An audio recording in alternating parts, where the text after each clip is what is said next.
भंडारा जिल्ह्यात नगर परिषदेच्या निवडणुकीदरम्यान मोठ्या राजकीय घडामोडी घडल्या असून आणखी राजकारण तापले आहे. भंडारा जिल्ह्याच्या तुमसर नगर परिषदमध्ये राष्ट्रवादीमधून बंडखोर सागर गबणे निवडून आले आहेत. राष्ट्रवादीचे उमेदवार अभिषेक कारेमोरे यांना पराभव पत्करावा लागला. अभिषेक कारेमोरे यांच्या प्रचारासाठी खुद्द प्रफुल्ल पटेल आले होते, तर राष्ट्रवादीचे आमदार राजू कारेमोरे यांनी अपक्षला पाठिंबा देत प्रचार केला होता. आणि आता बंडखोर निवडून आल्याने प्रफुल्ल पटेल यांच्या नेतृत्वाखाली सागर गबणे यांचा राष्ट्रवादीत पक्षप्रवेश घेण्यात आला आहे. आमच्या राजूभाऊ कारेमोरे इथून विक्रमी मतांनी विजयी झाल्यानंतर आमच्या पक्षामध्ये खूप उत्साह होता आणि अनेक आमचे उमेदवार इच्छुक होते. आता एकाला तिकीट देता येते. मला माहीत आहे की सागर भाऊ अतिशय एक उत्साही नवयुवक, त्यांनी माझ्यावरच विश्वास ठेवून आणि राजूभाऊवर विश्वास ठेवून आमच्या राष्ट्रवादीमध्ये काही 2-3 वर्ष अगोदर प्रवेश केला होता आणि त्यापासून सतत खूप म्हणजे लोकांची सेवाभाव म्हणा, विकासाचे काम, लोकांचे अडीअडचणीचे प्रश्न ते घेऊन दवाखान्यापासून सगळीकडे ते लोकांच्यामध्ये काम करत होते आणि तेही आमच्या पक्षाकडे त्यांनी अर्ज केली होती. ठीक आहे, आम्ही एकाला नाही देऊ शकलो ते गोष्ट वेगळी, पण आज ते निवडून आलेले आहे.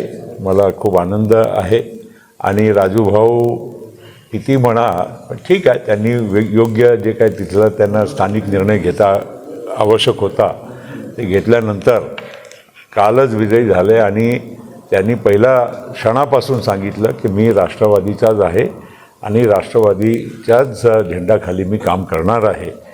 म्हणून मी आज सागरचा मनपूर्वक अभिनंदन करतो आणि त्यांनी आमच्या राष्ट्रवादी परिवारमध्ये स्थानिक स्तरावर राजूभाऊ कारेमोरे आहे, बाकीच्या स्तरावर मी आणि राजेंद्र जैन, बाकीचे सगळे आमचे सहकारी आहे, त्यांच्यासोबत ते काम करतीलच.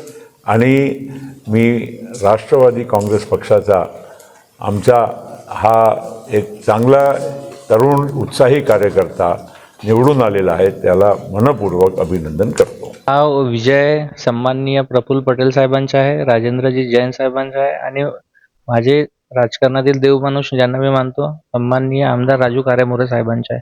आणि एकंदरीत बघितला तर हा सर्व राष्ट्रवादी परिवारचा विजय आहे. राष्ट्रवादी परिवार खूप जोमाने आमच्या विधानसभा क्षेत्रामध्ये काम करत असतो, कार्य करत असतो. त्या प्रणालीवर विश्वास ठेवून, आमदार साहेबांवर विश्वास ठेवून, भाईजींवर विश्वास ठेवून लोकांनी भरपूर मतदान केलं आहे आणि सामान्य जनतेने आम्हाला खरंच मोलाची साथ दिली, त्यामुळे हा विजय झालेला आहे. तुमसरच्या आपल्याला काम करून दाखवायचे. आतापर्यंत अनेक नगराध्यक्ष झाले, म्हणजे जे पण होते फक्त ते बोलत होते की आम्ही हे करू ते करू, पण माझे सर्व प्रफुल्ल पटेल साहेब आणि माझ्या राजकारणातील देवमाणूस राजूभाऊ कारेमोरे साहेबांच्या नेहमी सांगणं असतं की राजकारण करताना 80% समाजकारण करा आणि 20% राजकारण करा. आम्ही त्यांच्या पावलांवर पाऊल ठेवून काम करणारा एक सामान्य कार्यकर्ता आहोत आणि त्यांची आम्हाला शिकवणच आहे. आपल्याला फक्त जनतेमध्ये राहून जनतेची सेवा करायची आहे आणि जनतेचे कामं करायचे आहेत आणि तुमसर शहराचा सर्वांगीण विकास हा आमच्या फर्स्ट प्रायोरिटीमध्ये काम राहील आणि आम्ही ते करून दाखवू.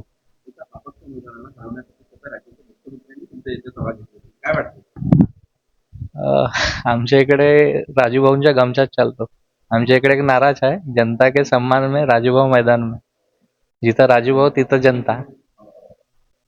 नाही, ते अपक्ष उमेदवार आहेतच नाही, ते राष्ट्रवादीचे जे उमेदवार आहेत ते आता आपल्याला सर्वांना माहित आहे का आम्ही 2005 पासून सन्माननीय प्रफुल्ल पटेल साहेबांच्या नेतृत्वाखाली काम करतो आणि आम्ही त्यांच्याच नेतृत्वाखाली लहानाचे मोठे झालो. तर यावेळेस खूप मोठ्या प्रमाणात उमेदवारी मागण्यासाठी गर्दी झाली होती आणि त्यांनी उमेदवारी एकालाच देता येतो, त्यानुसार ती देण्यात आली. आता पक्ष मोठा असल्यामुळे, कार्यकर्ते जास्त असल्यामुळे मग कोणी अपक्ष वगैरे उभा होतोच. नाही, आपला सर्व नागरिकांनी प्रफुल्ल पटेल साहेबांच्या नेतृत्वावर आणि आमच्यावर आणि उमेदवारावर आपला विश्वास ठेवून मतदान केला, त्याच्यामुळे आम्ही ही आपला निवडून जिंकू शकू.